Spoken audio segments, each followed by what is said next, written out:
Evan is 14 years old, and he knows something his father doesn't. The thought thrills him, amazes him, scares him. There is something his father doesn't know, something the owner of one of the most profitable mines in all of Seattle doesn't know. His father manages his workers with an iron fist. No, not an iron fist, brass knuckles. He calls them maggots, groveling maggots. He's about to discover he's wrong. They're more than maggots, much more. They're men, and men working together can bring change. One of these men is inspiring others to take their lives back. If they can stand together, maybe, just maybe, they can bring in the union. With the union, they'll have rights. More than rights, they'll have dignity, freedom, time to spend with their friends, time to spend with their family, time to be human. Evan knows something his father doesn't know, and he feels empowered. Evan's father thrusts him to the ground, calls him weak, tells him he's got to stop being so nice to the maggots, stop talking to them, stop helping them, keep them in line, break them, let them know who's boss. If you give them an inch, they'll take a yard. They're just using you. Evan knows better than to say anything. His father punched and broke his jaw last year when he showed weakness. This year, he'd rather not sip dinner through a straw. This year, he holds back, bites his tongue. He wants to tell his father about the union, but doesn't. He feels ashamed, torn between his loyalty for his father and his friends. Bob, Tom, Jim, they deserve more. Evan enjoys creating something from nothing. He's not an artist, but he enjoys sketching, and he hides his sketches from his father. His father forbids sketching. Sketching is for weaklings, vagabonds, gypsies. He wants Evan to do worthy things. He drags Evan to his most profitable mine. He teaches him how to manage maggots. He's hands-on, very hands-on, abusive, violent, brutal. The key is to break them, break their will, break their spirit. Once broken, a human is a tool that can be wielded to do anything. Broken. It's what he did to his mother. It's what he's doing to him. But Evan still sketches. Sketching is defiance. Evan watches his father yell at one of his workers. He's sick. He wants to leave, but he's not allowed. He leaves. He loses his job. Evan feels for the man, wishes he could do something for him. He wants to tell him things are going to change. The union is coming. The union is coming, and with it a good wage and fair working hours. But the man's lungs are black and his stomach is rot. Too much stress, too much acid, not enough sleep. He collapses. His father doesn't care, kicks him in the gut. Tells Evan to drag him out of the mine. Evan drags him out. For a moment, he feels disgusted at the man's weakness and wants to put this maggot out of its misery. He's becoming his father, and he's not sure if that's a bad thing. Evan's father forces him to set a bear trap in a dark forest. His father's obsessed with hunting bears, always has been, always will be. He tells him the story, always the same story. He doesn't want to hear it, but he will. His father was hunting with his brother when they ran into a grizzly bear. The bear tore his uncle's arm off and bit into his head. Evan's father jumped on the grizzly's back, stabbed the bear endlessly, killed the bear, ripped open its stomach to retrieve his brother's head, carried his brother's mutilated body 10 miles to their family estate.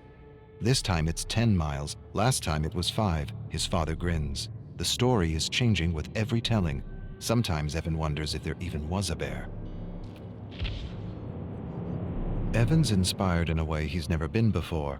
Furiously, he sketches his father in a bear suit killing his uncle. He never met his uncle, but he's seen pictures. His uncle was a philanthropist, a bleeding heart, disloyal. He would have run the business into the ground with proper wages and all that socialist crap. That's why he had to go. Evan doesn't have proof, but he knows.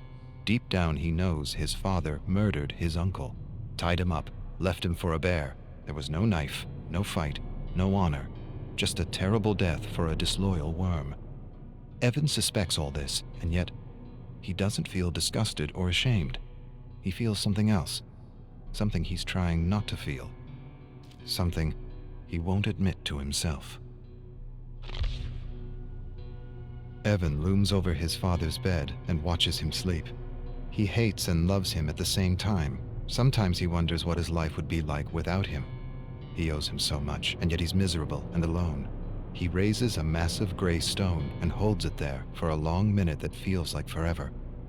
He could be free, truly free. But he can't. Not like this. He could free himself in other ways. Accidents happen. Hunting accidents. Mining accidents. He could lure him into the bowels of the mine and ignite a stick of dynamite. No way he'd survive.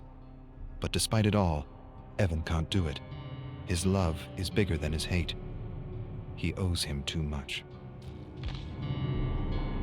Evan sketches his father in a bear suit drowning his mother. He never believed his father's story. Something didn't feel right. His eyes, his grin, his lack of empathy. She was pulled into a current and never seen again. His mother. She was beautiful. Blonde hair, blue eyes, fun, full of compassion. His opposite. She didn't just go out to swim one morning and never come back. She was getting in his way, and no one gets in his way. Not even family. Especially not family.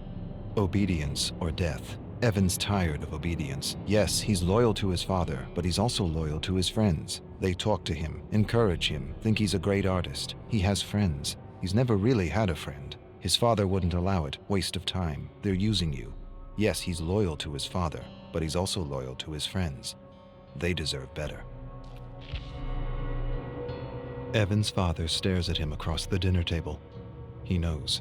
Maybe he doesn't know, but he senses something's amiss. He has that look in his eye, that look that tells Evan he's in for it. He chews on a fatty piece of rabbit and hopes his father doesn't say anything. He should have known better than to keep something from him. His father knows. He always knows. Last year, Evan lost his cool on a man who said something about his mother. He almost beat the man to death with a 2x4 while his father watched and laughed. The authorities pulled Evan away. He smiled at Evan and knew what he wouldn't admit to himself. He enjoyed beating on that man, not because of the insult, not because he felt threatened, but because he felt powerful. His father smiled. Apple doesn't fall far from the tree, eh? Evan finds his sketches torn to bits. He puts the pieces together, all of them accounted for, except one. He doesn't have the picture of his drowning mother. His father enters his room. Despair and dread overwhelm him. He waits for a blow that never comes.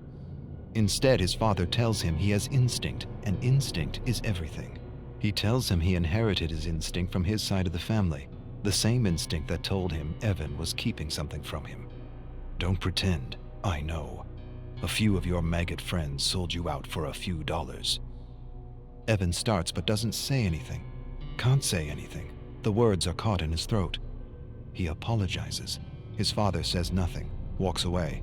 Evan follows him to his bedroom where he sees the picture of his dying mother, framed above the bed. His father tells Evan he will learn a lesson tomorrow, one he hopes he understands. Evan stares at his father and feels hate. Hate for the maggots who betrayed him, and for his father, respect. No, not respect. Admiration.